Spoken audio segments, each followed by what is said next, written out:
साथियों नमस्कार। कृषि दर्शन सजीव फोन इन कार्यक्रम में मैं राहुल शर्मा आप सभी का स्वागत करता हूं। जैसा कि आप जानते हैं, इस कार्यक्रम का उद्देश्य हमेशा आप तक कुछ नवीन जानकारियां और कुछ उपयोगी महत्वपूर्ण जो जानकारियां होती हैं उनका आप तक पहुंचाना होता है। आज का हमारा जो विषय है वह है जायद में कद्दू वर्गीय सब्जियों की खेती।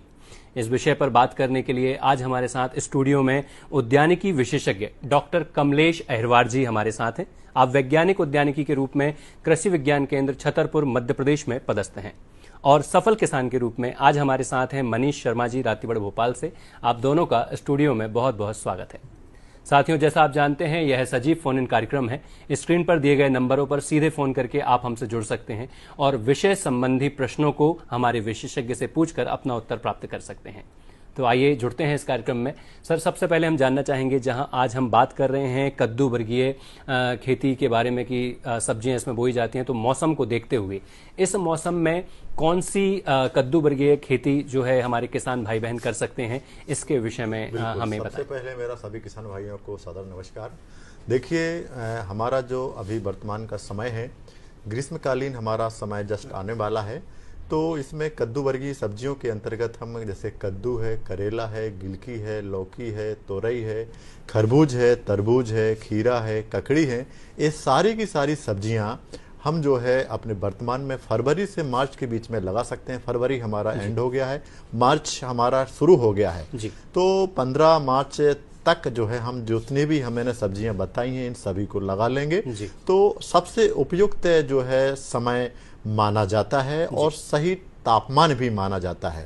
यदि इस मौसम में आप लोग जो है लगाएंगे तो आपको पौधे का विकास अच्छा होगा तो उसका उत्पादन भी भरपूर होगा। बहुत बढ़िया सर, जैसा आपने बताया कि समय का अगर हमारे किसान भाई बहन ध्यान रखते हैं तो वो उसका बेहतर तरीके से कहीं ना कहीं परिणाम प्राप्त कर सकते हैं। सर, जो आपने कद्दू वर्गीय खेती के विषय में जानकारी दी, अगर इसमें हम थोड़ा और प्रकाश डालें कि किस प्रकार की जलवायु इसके लिए उपयुक्त होती है और बुआई का जो आपने बताया सही समय की, जहां 15 मार्च की आप बात कर रहे हैं, तो इसके विषय में अगर आप हमें बताएं कि किस प्रकार से किसान जो है वो उचित कदम उठा सके। बिल्कुल, जलवायु की हम बात करते हैं तो हमारे जितनी भी सब्जी मैंने बताई, कद्दू, करेला, गिलकी, लौकी, तोरई, खरबूज, तरबूज, इनके अंकुरण के लिए 25 से 30 डिग्री सेंटीग्रेड तापमान जो कि उपयुक्त होता है। और अभी वर्तमान में ये समय जो है हमारा इसके करीब बैठ भी रहा है। तो यदि इस अभी वर्तमान में हम लगा देंगे तो अंकुरण अच्छा होगा। जब अंकुरण अच्छा होगा तो पौधे का विकास भी स्वाभाविक रूप से अच्छा होगा।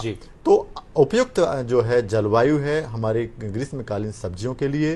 तो जो लगा दिए हैं अच्छी बात है, जो नहीं लगाए हैं तो अभी भी हमारे पास समय है, कोई चिंता वाली बात नहीं है। तो उसको अच्छे से हम जो है लगा सकते हैं। जी, बहुत बढ़िया सर। जैसा आपने बताया कि कहीं ना कहीं यह प्रश्न मन में उठता है कि कहीं हम पीछे तो नहीं रह गए हैं। तो इस प्रश्न का जो आपने अभी यहाँ उत्तर दिया है, तो मेरे किसान भाई बहन जो जिनके मन में अगर यह प्रश्न आया भी होगा तो वह आपके इस उत्तर को सुनकर दोबारा प्रेरित होंगे और आगे बढ़कर वह उस कार्य में आगे बढ़ सकते हैं। हमारे साथ सफल किसान के रूप में आज जुड़े हुए हैं मनीष शर्मा जी। मनीष जी, मैं आपसे जानना चाहूंगा कि आप जो सब्जियों की खेती कर रहे हैं, आपका क्या अनुभव है, कितने समय से आप खेती कर रहे हैं और अभी जो गर्मियों के मौसम की बात है इसमें किस प्रकार की परिस्थितियों का आपका सामना करना पड़ता है और क्या आपके परिणाम है, उसके विषय में हमें बताएं। पहले तो सभी किसान भाइयों को नमस्कार जी। देखिए सर, अभी मैंने जो सब्जी लगाई है वो गिलकी है, भिंडी है, खीरा है जी और कद्दू लगाया है जी। और इसमें क्या है कि जो अपन पारंपरिक जो खेती करते हैं, जैसे गेहूं है, चना है, सोयाबीन है, ये 6 महीने में आपकी फसल आती है, आपके पास पैसा आता है। सब्जी लगाने से क्या है कि हर दिन दैनिक जो आपके खर्चे हैं वो निकल जाते हैं और एक आर्थिक स्थिति जो है वो आपकी मजबूत हो जाती है। कहीं ना कहीं आपने ये एक महत्वपूर्ण पक्ष पर बात कर दी है। बिल्कुल जी, आगे बोलें। तो मैं सभी किसान भाइयों से यही अनुरोध करूंगा कि ज्यादा नहीं हो तो 1 एकड़ में, आधी एकड़ में, जैसी आपकी व्यवस्था के अनुसार आप सब्जी लगाएं, उसमें फूल लगाएं, तो इससे आपकी आर्थिक स्थिति मजबूत होगी। जी मनीष जी, मैं आपको यहाँ रोक रहा हूँ। हमारे साथ में एक नियमित दर्शक जो नंदस्वरूप मिश्रा जी हैं वो जुड़े हुए हैं। मिश्रा जी, आप अपना प्रश्न पूछें। नमस्कार सर, मेरा नाम नंदस्वरूप मिश्रा है। जी सबसे पहले तो होली की बहुत बहुत शुभकामनाएं, बधाई आप लोगों को। बहुत धन्यवाद आपको। दूसरी चीज है कि मैं ये जानना चाहता हूँ, जो हमारी लता वाली सब्जी है तो हमको मेड़ बना करके, एक हम मैदानी इलाके में बोते हैं, मेड़ बना करके बोते हैं नालियों में, और दूसरी की किस दिशा की ओर हमें मेड़ बनाना चाहिए जिसे पर्याप्त हवा सूरज उससे पड़ सकते हैं। और इतना जो आसान है, मतलब विचार है जी जी जी सब्जी खा सके, आसानी से उसको तोड़ सके, कीड़े मकोड़े से उसको हम बचा सके। जी जी, आपने कहीं ना कहीं अपने एक प्रश्न में कई प्रश्न पूछ लिए हैं सर, इसका उत्तर देना चाहेंगे? बिल्कुल, देखिए एक तो आपने विधि पूछा है कि हमको किस विधि से हमको कद्दू, करेला, गिलकी, लौकी लगाना चाहिए। तो इसकी दो विधियां हैं, एक तो नाली विधि है जो हम नाली के माध्यम से लगा सकते हैं, दूसरे गड्ढा विधि है तो गड्ढे के माध्यम से लगा सकते हैं। लेकिन हम अच्छी विधि जो कहेंगे वो नाली विधि सबसे अच्छी मानी जाती है। तो नाली से नाली की दूरी हम लगभग 10 से 12 फीट रखते हैं जी। और मैं इसमें दूरी भी लाना चाहता हूं क्योंकि इसमें दूरी की बात करेंगे तो आपको थोड़ा क्लियर हो जाएगा। तो नाली विधि की दूरी हम 10 से 12 फीट रखेंगे, नाली से नाली की दूरी, और नाली की चौड़ाई हम लगभग 1.5 से 2 फीट रखेंगे। देख पा रहे हैं स्क्रीन पर जो आप बता रहे थे नाली वगैरह विधि जो है, और जो बिल्कुल जी जी, तो नाली से नाली दूरी 10 से 12 फीट और पौध से पौध की दूरी हम लगभग 3 से 4 फीट रखेंगे जी। तो इसमें क्या फायदा है नाली विधि से? एक तो हमारा पानी नाली के माध्यम से जाता है जी। दूसरा चीज, हम जब गड्ढा विधि से लगाते हैं तो गड्ढा विधि से हमको अलग अलग उसमें पानी देना पड़ता है, कभी कभी बीच में भी चला जाता है जी। लेकिन नाली विधि से यदि हम कद्दू, करेला, गिलकी, लौकी, तुरई लगाएंगे और पेड़ से पेड़ की दूरी हमारा लगभग 3 से 4 फीट रहेगा तो इससे एक तो पानी सही मात्रा में जाएगा, वो खुली नाली में दे सकते हैं और ड्रिप के माध्यम से भी हमको देना चाहिए। दूसरी चीज आपने प्रश्न किया है कि हमको इसके लिए मचान बनाना कैसे कर सकते हैं। तो मचान बनाना बहुत ही अति आवश्यक है। मैं हाइट बताना चाहता हूं कि हाइट हमको लगभग 5 से 5.5 फीट रखना है, चाहे कद्दू हो, चाहे करेला हो, चाहे गिलकी हो, चाहे लौकी हो, चाहे तोरई हो, जिसके हम नीचे से निकल जाएं और हम आसानी से तोड़ सकें। तो हाइट हमको लगभग 5 से 5.5 फीट रखना है जी। दूसरी चीज, और इसमें जैसे मान लीजिए आप मचान बना रहे हैं, अच्छी बात है। यदि मचान नहीं बना रहे हैं तो बांस की सहायता से भी हम बीच बीच में बांस को लगा दें, उसमें तार खींच दें, फिर उसकी सहायता से भी हम सहारा कद्दू, करेला, गिलकी, लौकी में दे सकते हैं। जैसे ये चित्र में हम बिल्कुल जैसा आप इसमें आपको दिख रहा है फोटोग्राफ में, उसके माध्यम से आप कर सकते हैं जी। तो ये तरीका जो है, एक्चुअली में किसान क्या करता है कि बुवाई तो कर देता है लेकिन सहारा नहीं देता है। जब सहारा नहीं देता है, पानी लगातार देता रहता है तो उसमें फूल आते हैं, फिर फल आते हैं, वो सड़ जाते हैं। इसलिए हमको सहारा देना बहुत आवश्यक है। यदि मान लीजिए नाली विधि से लगा रहे हैं तो फिर थोड़ा हमारा ओपन जो एरिया 10 से 12 फीट का जो मैंने बताया वो रहेगा, उसमें बेल फैल जाती हैं तो वो सड़ने गलने से बच जाती है। अगर वह परिपक्वता नहीं आएगी तो वह कहीं ना कहीं विकास प्राप्त नहीं होगा। मैं उम्मीद करता हूं कि मिश्रा जी को अपने प्रश्नों का पूरा उत्तर प्राप्त हो गया होगा। सर, हम जानना चाहेंगे कि जहां हम बात कर रहे हैं लताओं की खेती की, लेकिन कहीं ना कहीं कुछ किसान ऐसा होता है कि वो बीज उपचार करना कई बार भूल जाते हैं, विस्मृत हो जाता है। तो सर, जानना चाहेंगे कि बीज उपचार कितना महत्वपूर्ण है और बीजों को जो पानी में भिगोकर रखा जाता है उसके क्या लाभ हैं, इसके विषय में आप हमें बिल्कुल जी। देखिए, बीज उपचार तो हमको बहुत ही अति आवश्यक है। जैसे ही हमारा छोटा शिशु जन्म लेता है तो उसको हम टीका लगाते हैं जी। इसी प्रकार से बीज उपचार भी आपका एक प्रकार का टीका है। मैं बताना चाहता हूं, चाहे कोई सब्जी हो या कोई भी अन्य फसल हो, जितनी भी बीमारियां फैलती हैं वो बीज से फैलती हैं। 50% से ज्यादा बीमारियां हमारी बीज से फैलती हैं। और 1 किलोग्राम बीज में हमको 2 ग्राम दवा लगता है, चाहे साफ ले लें चाहे रेडोमिल ले लें जी। और आपका 2 ग्राम दवा 2 रुपए की पड़ती है जी। और इसका फायदा यह है कि यदि आपने जिस भी सब्जियों का बीज उपचार कर दिया, चाहे कद्दू, करेला, गिलकी, लौकी का कर दिया या अन्य सब्जियों का कर दिया या अन्य फसलों का कर दिया, तो आने वाली जो हमारी बीमारियां 50% फैलने वाली थी वो नहीं फैलेंगी। कम खर्चा है और काम ज्यादा है, तो बीजोपचार करना हमको बहुत जरूरी है। दूसरी चीज, अभी हम कद्दू, करेला, गिलकी, लौकी, तुरई, खरबूज, तरबूज की बात करते हैं तो इसका बीज थोड़ा सा हार्ड होता है और हार्ड होने की वजह से इसका अंकुरण होने में थोड़ा सा समय लगता है। तो मैं बताना चाहता हूं कि जैसे मान लीजिए आपका लौकी है, आपका तोरई है जी। इसको हम करीब जैसे कल लगाना है तो इसको 3 घंटे तक इसको डुबो करके रखें, फिर लगाएं जी। इसके बाद हम बात करते हैं खीरा है जी, आपका ककड़ी है जी, आपका खरबूज है जी, आपका तरबूज है तो इसको करीब से कम 6 घंटे रखें। जी जी, मतलब जिसका शेल जितना कठोर है उसको उतना अधिक तो लेकर रखना पड़ेगा। 6 घंटे जो है पानी में डुबो करके रखें। सर, यह प्रश्न का उत्तर आगे भी हम लेते रहेंगे। यहाँ पर हम ले रहे हैं एक छोटा सा ब्रेक। मिलते हैं ब्रेक के बाद, जुड़े रहिए, कहीं ना जाए। बिल्कुल। अरे सुन तो, मुझे क्या सुनाना चाहते हो? जो सुनाओ मेरी सौतन को। किसको? अरे वही तुम्हारा मोबाइल फोन जिससे सुबह शाम दिन रात चिपके रहते थे और कहते थे किसान कॉल सेंटर से बातें हो रही हैं। अच्छा ये बात है। हाँ, क्यों, क्या हुआ?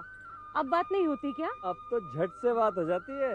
संबंधी समस्याओं का अपनी भाषा में तुरंत हल पाने के लिए पूरे भारत में किसी भी फोन से हेल्पलाइन नंबर पर संपर्क करें। किसानों का दोस्त किसान कॉल सेंटर।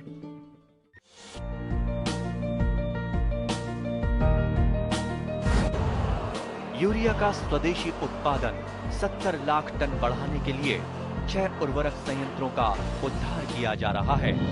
FCIL के गोरखपुर, सिंदरी, तलचर और रामागुंडम संयंत्र, HFCL की बरौनी इकाई और PVFCL की नामरू फोर्थ। सोने पर सुहागा ये है कि देश में अब बनेगा सिर्फ नीम लेपित यूरिया, क्योंकि इससे होगा किसानों का फायदा ही फायदा। अनाज का उत्पादन 10% तक बढ़ेगा। बढ़ेगी 10 से 15% नाइट्रोजन क्षमता।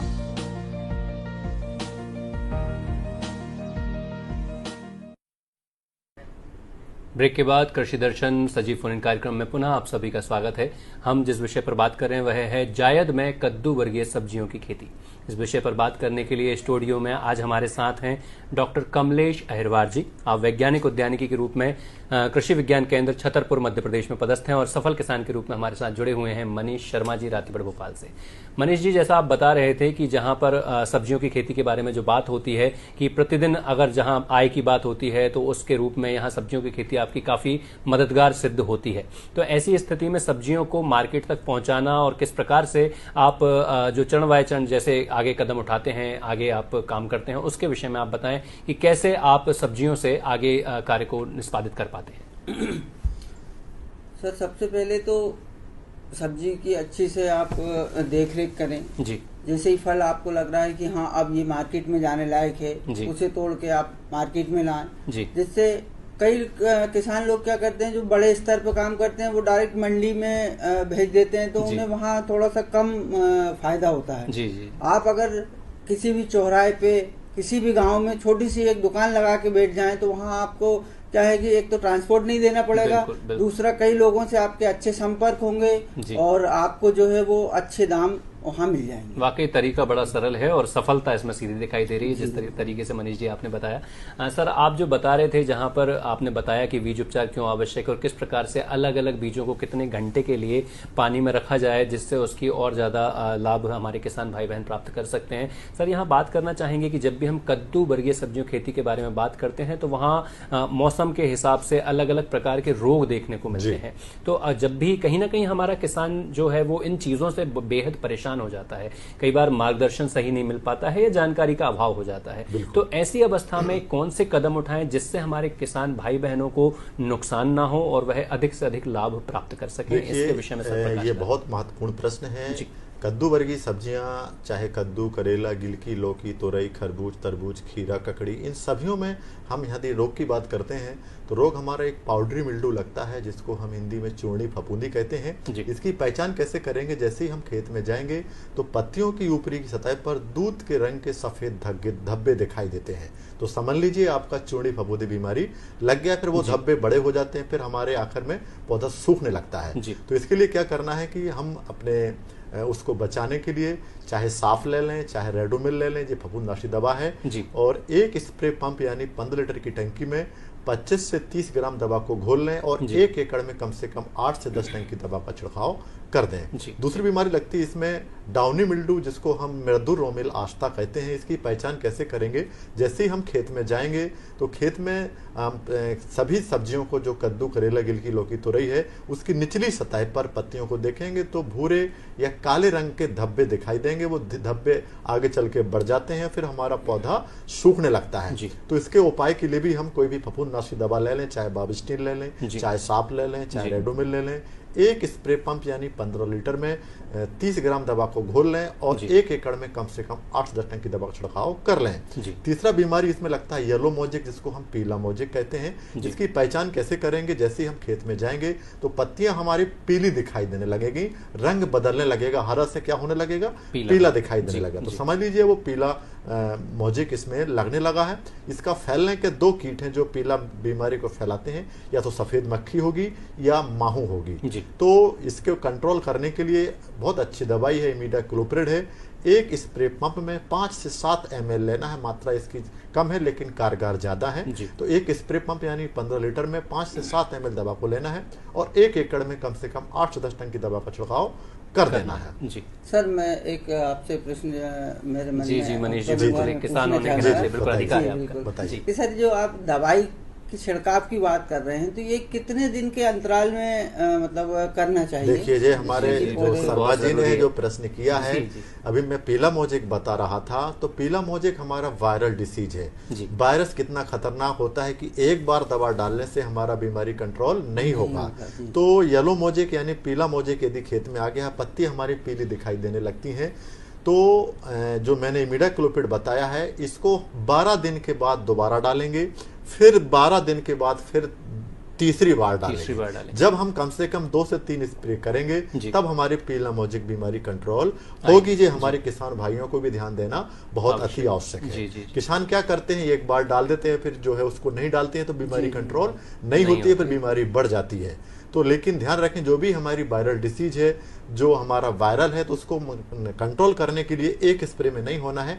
कम से कम 12 दिन के बाद दोबारा डालें, फिर 12 दिन के बाद तीसरा डालेंगे, तब हमारे बीमारी कंट्रोल होगी। वाकई यह जागरूकता बहुत आवश्यक है। मनीष जी ने बहुत अच्छा प्रश्न उठाया किसानों की ओर से। कहीं ना कहीं देखा जाए, कभी न कभी जागरूकता का अभाव कहें, ज्ञान का अभाव कहें, जिसकी वजह से या तो कम छिड़काव हो जाता है या फिर अत्यधिक छिड़काव हो जाता है। और दोनों ही अवस्थाएं, या तो जानकारी का अभाव है या भय का अधिक बढ़ जाना है, क्योंकि कोई भी नहीं चाहता है कि उसको नुकसान हो। तो अगर आप इस ज्ञान को आप अप्लाई करेंगे, अगर आप जागरूक रहेंगे, आपके ये सारे भय के अंधकार समाप्त हो जाएंगे, तो आपको नुकसान नहीं होगा और आप लाभ की ओर अग्रसर होंगे। मनीष जी, हम आपसे जानना चाहेंगे कि आपने परंपरागत जो खेती होती है उसके साथ में आपने सब्जियों की खेती की ओर भी अपने मार्ग को चुना, तो इसमें आपको क्या परिस्थितियों का सामना करना पड़ा और कैसे आप इसमें आगे बढ़ रहे हैं, इसके विषय में आप हमें बताएं।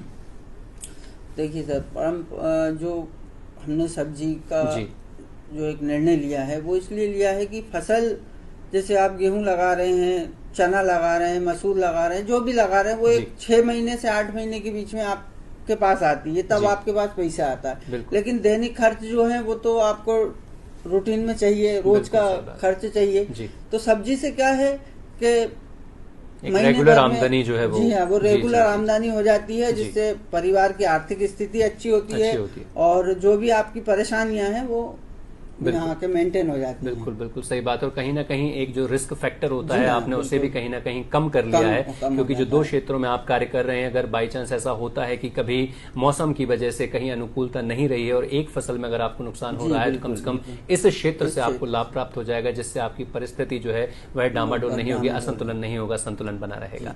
सर, जैसा आपने रोगों के विषय में बताया कि किस प्रकार से किन बीमारियों पर कितने दिनों के अंतर में कौन कौन सी दवाओं का छिड़काव किया जाना आवश्यक है, सर यहीं पर एक और चीज देखने को मिलती है कि कई बार किसान इस बात को नहीं समझ पाते हैं कि उनको कितने बीज की बुआई करनी है या कितनी दूरी रखनी है। तो कई बार हेक्टेयर वाइज या कहूं मैं एकड़ के वाइज वो नहीं समझ पाते हैं कितना बीज बोएं जिससे उत्पादन सही मिले। कभी कभी ये सोचा जाता है कि ज्यादा बुआई कर दें तो शायद उत्पादन ज्यादा हो जाएगा। तो इस विषय में आप हमें क्या बताना चाहेंगे कि किस प्रकार से सही कदम उठाएं जिससे लाभ प्राप्त हो? देखिए, ये बहुत ही महत्वपूर्ण प्रश्न है। यदि हम अपना लौकी की बात करते हैं और तुरई की बात करते हैं तो 1 हेक्टेयर में कम से कम 5 किलो बीज लगेगा। यदि हम आपका खरबूज की बात करते हैं, खीरा की बात करते हैं, ककड़ी की बात करते हैं, तो ये अभी हमको आपको सर माफ कीजिएगा, मैं आपको इसका उत्तर के मध्य में रोक रहा हूँ। हमारे साथ राजन जी जुड़े हुए हैं हरदा से। राजन जी, आपको मेरी आवाज आ रही हो तो आप अपना प्रश्न पूछें। जी। सर, मैं ये पूछना चाहता था कि जैसे अभी गेहूं और चने की फसल हमारी खत्म होने वाली है, कटियाई की, तो उसके बाद यदि हम मसूर उगाना चाहें तो हम उगा सकते कि नहीं, और उसमें पानी कितना कम मात्रा में लगेगा या आप जानकारी दे सकते हैं हमको? जी जी, वैसे तो राजन जी यह कद्दू वर्गीय सब्जी खेती के विषय पर हम बात करते, लेकिन फिर भी प्रयास करते हैं समय को ध्यान में रखते हुए। सर देखिए, जो आपने मसूर की बात कर रहे हैं, तो मसूर का जो मेन समय हमारा रबी का सीजन होता है जो कि निकल चुका है। गर्मी में हम जायद की यदि हम बात करते हैं तो मूंग लगा सकते हैं, उर्द लगा सकते हैं। तो एक्चुअली में गर्मी के मौसम में हमारी मूंग उड़द आसानी से टेम्परेचर को सहन कर लेती है और उत्पादन भी ले सकते हैं। लेकिन जो मसूर की बात करते हैं उसका प्रमुख जो सीजन है हमका रबी सीजन है, ठंडी सीजन की फसल है, तो उसको गर्मी में थोड़ा सा ओपन एरिया में खुले में उसमें उगाना थोड़ा पॉसिबल नहीं है। उत्पादन आपको नहीं मिलेगा, पौधा हरा भरा दिखेगा लेकिन उत्पादन नहीं मिलेगा। तो मसूर की जगह यदि आप मूंग लगाएंगे या उड़द लगाएंगे तो इससे आप भरपूर उत्पादन प्राप्त कर सकते हैं। शायद राजन जी को अपने प्रश्न का उत्तर बिल्कुल मिल गया होगा। सर, आप बता रहे थे प्रति हेक्टेयर कितने बीज का उपयोग करना चाहिए किसानों को, और उसके साथ ही आप हमें ये भी बताएं कि स्वस्थ पौध तैयार करने की क्या विधि होती है। इन दोनों ही प्रश्नों का हम चाहेंगे कि आप इनका उत्तर बिल्कुल। सबसे पहले बीज की मात्रा बता देता हूं। तो लौकी है, तोरई है, आपको 1 हेक्टेयर में 5 केजी बीज लगेगा। और आपका खरबूज है, खीरा है, ककड़ी है, ये आपका लगभग 3 किलो बीज लगेगा। जितना बीज हमारा हल्का हो गया बीज हमारा कम लगेगा, जितना बीज का वजन ज्यादा होगा बीज की मात्रा बढ़ जाएगी। क्योंकि आपका खरबूज है, तरबूज है, खीरा, ककड़ी हल्का बीज है, तो 1 हेक्टेयर में 3 किलो करीब लगेगा। ठीक है ना। और यदि आप तरबूज की बात करते हैं तो आपका करीब 8 किलो बीज लगेगा। अब कैसे तैयार करना है? यदि आपको अभी आपकी फसल एक्चुअली में लगी हुई है, हार्वेस्ट की स्टेज में है, अंतिम अवस्था में है, तो इस अवस्था में हम पौधे तैयार करने का उपयुक्त समय है, पॉलिथीन में तैयार कर सकते हैं। तो किसान भाई क्या करें कि पॉलिथीन की जो साइज है मैं बताना चाहता हूं कि लगभग 16 सेंटीमीटर की हम लंबाई में ले लें और 10 से 12 सेंटीमीटर चौड़ाई में ले लें। और इसमें आपका 1 भाग मिट्टी मिलाना है, 1 भाग पकी गोबर खाद मिलाना है, 1 भाग रेत मिलाना है। तीनों का मिश्रण मिलाना है और इस मिश्रण में हमको क्लोरोपाइरीफॉस का भी मिलाना है। क्योंकि कभी कभी क्या होता है हम बीज की बोनी कर देते हैं, उसमें कुछ कीट रहते हैं तो हमारे बीज को नुकसान कर देते हैं। ये जानकारी अगर किसान भाइयों को ना हो तो वाकई कहीं ना कहीं नुकसान हो सकता है। 100 किलो के मिक्सचर में हम लगभग 200 ग्राम क्लोरोपाइरीफॉस का जो है मिश्रण मिला लें। और इस पूरा जो मैंने बताया 1 भाग मिट्टी, 1 भाग आपका रेत, 1 भाग पकी गोबर खाद, तीनों को मिक्स करके पॉलिथीन के बैग में हम पॉलिथीन पैकेट में भरते जाएं।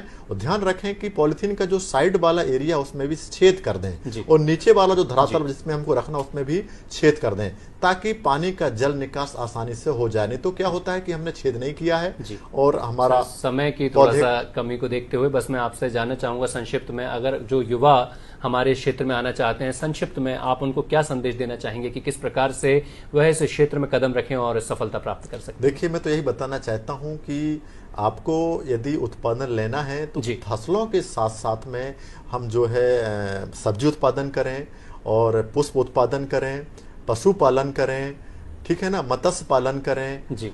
और ये सब कुछ करेंगे तो इससे क्या होगा कि यदि हमारा किसी न किसी एक व्यवसाय से यदि रिस्क मैनेजमेंट की बात होती है तो दूसरे से कहीं ना कहीं बेनिफिट्स हो जाएगा। क्योंकि आप देख रहे हैं हमारा जो मध्य प्रदेश है। धन्यवाद इस कार्यक्रम में हमारे साथ शामिल हुए, आपने इतनी महत्वपूर्ण जानकारियां हमारे साथ साझा की, दर्शकों के साथ साझा की।